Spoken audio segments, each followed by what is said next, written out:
sabi niya, opo, Panginoon.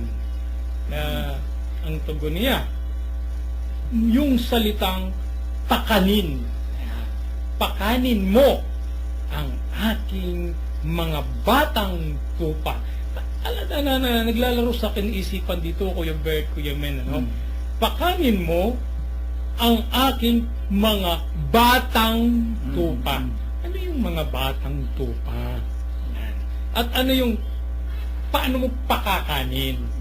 Dito po din sa mga pagbabasa natin ng Biblia, ay makikita natin dito na ang pagpakain daw sa mga sanggol ay gatas. Di po ba? Para isa'y lumaki, at yung akma lamang sa kakayanan niyang tunawin ng kanyang panunaw ang ibinibigay sa bata. Kaya malinaw, itong pangalawang pagkakataon na ito na gusto nating makita na karanasan, na pakanin mo ang mga batang tupa. Kahit sa kapanahunan dito, ang tinutukoy rito, yung mga bata sa pananampalatayang Kristiyano. Ito yung mga bata na pag sinubukan mo ng biglaan, inaralan mo, binigyan mo ng doktrina na makaaring magsaliwa sa kanilang isipan at magmulat ng mali sa kanilang pananampalataya, maaaring magkamali. So ano ang sabi niya?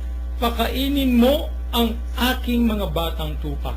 So doon po sa aming mga tagapakinig diyan dito sa himpilan ng radyo, saan man po kayo naman ginagawa ninyo, mga minamahal ko mga kapatid, kaya po kami dito iba-ibang paliwanag upang dahan-dahan limiin at namnamin yung salitang ibig iparating ng Diyos sa mga tagapakinig.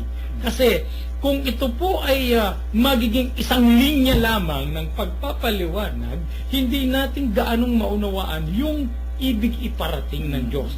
So doon sa pangalawang karanasan, dapat lamang pala pakainin mo ang aking mga batang tupa, yung mga mananampalataya na bata pa sa kapanahunan, na kahit sa ngayon, napakarami pa rin na maikli pa rin ang pananampalataya sa ating Panginoon.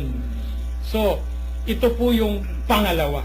Yung pangatlo, inulit na naman ng ating Panginoon na tinanong.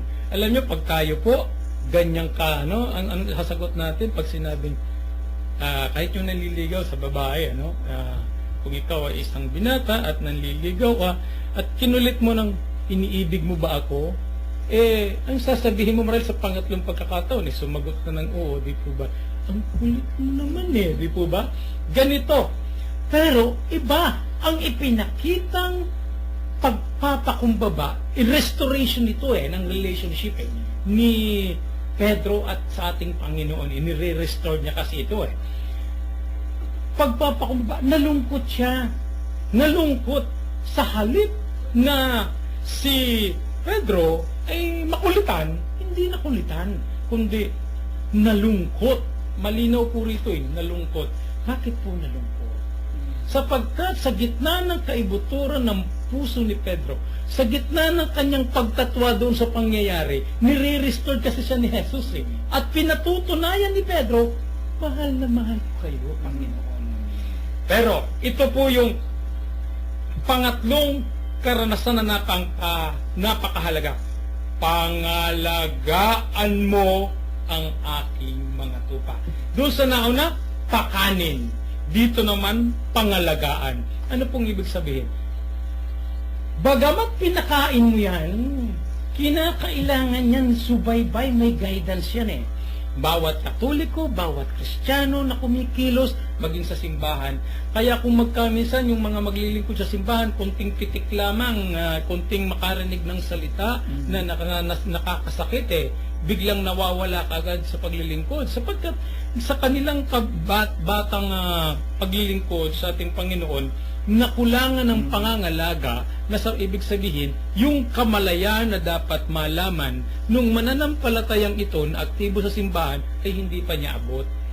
Halimbawa, mayroong dyan isang parokya, yung parokya, wag na natin sabihin ng mga eryang yan, mayroong isang parokya na yung pare ay iba ang ugali sa mga nakaraang pare. Hinahanap pa rin nila yung ugali ng ibang nung nakaraang pari, at kapag nakita nilang hindi nila ibig, hindi nila gusto yung pag-uugali, abay naglalayuan, umaalis. Ito yung mga Kristiyano na napakababaw pa na hindi napangalagaan. Hindi nagkaroon ng matibay na pananampalataya upang manatili sa kanyang paglilingkod. Ito po yung pangatlong karanasan na nalungkot si Pedro. Pagdating po rito sa bandang huli, ito na yung sinasabi natin. Kasi inaatasan niya may pag-utos ang ating Panginoon pagkatapos ng tatlong karanasan na yun. Makikita natin doon sa pangyayari na inaatasan, inuutusan Sa pag-utos ng ating Panginoong Yesus kay Pedro, malinaw, nakikinig siya, naririnig niya, sapagkat yung tatlong sagot din niya, eksakto doon sa pag-utos sa kanya ng ating Panginoon. So, ano pong ibig sabihin? Inaatasan siya, isinasalin sa kanya ang naging misyon at pangarap ng Diyos sa sangkatauhan. So, napakalinaw nito.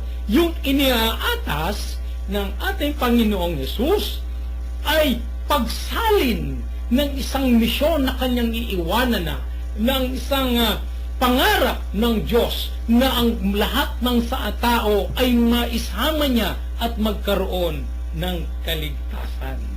Napakaganda po yung napakaganda yung ibig mangyari ng ating Panginoon sa kanyang pag-atas. Pero ang pinakamahalaga rito, yung pagtalima at pagtugon ni Pedro, sapagkat kinakailangan, kung tayo po ay nasa kalagayan ngayon ni Pedro, ang kinakailangan nito yung sensitivity ng ating pakikinig sa Diyos.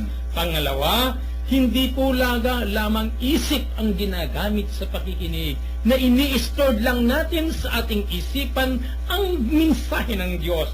Bagkos, iniilagay natin ito sa ating puso upang isagawa at ipagkaloob sa iba at gawin sa iba ang atas ng ating Panginoon na gaya ng sinabi kay Pedro. Ano ang huli? Sumunod ka sa akin.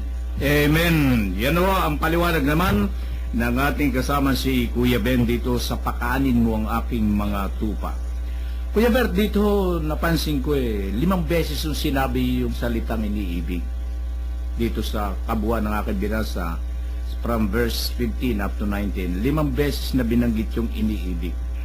So, dito ba sa pagpapakain na ito, sa spiritual man na pamumuhay, sa mga aral man ng Diyos na ipapakain sa tao, o ito man ay pagkain na talagang pangkatawan, pwede bang magpakain ng isang tao ng walang pag-ibig?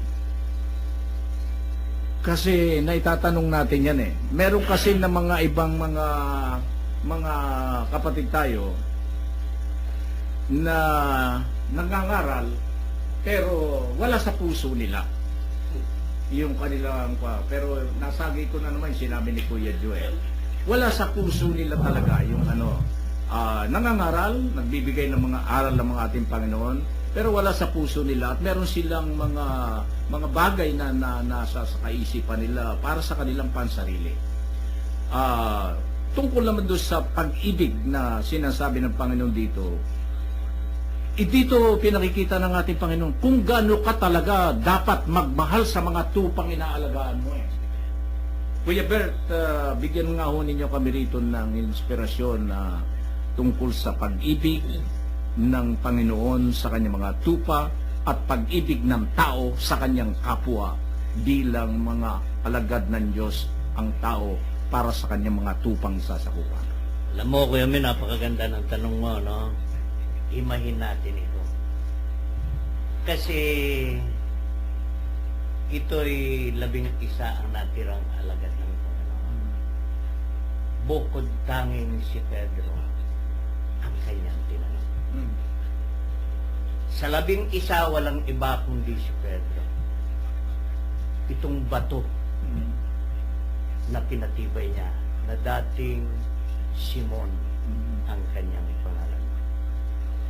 Simon, anak ni Juan. Di ba? Anak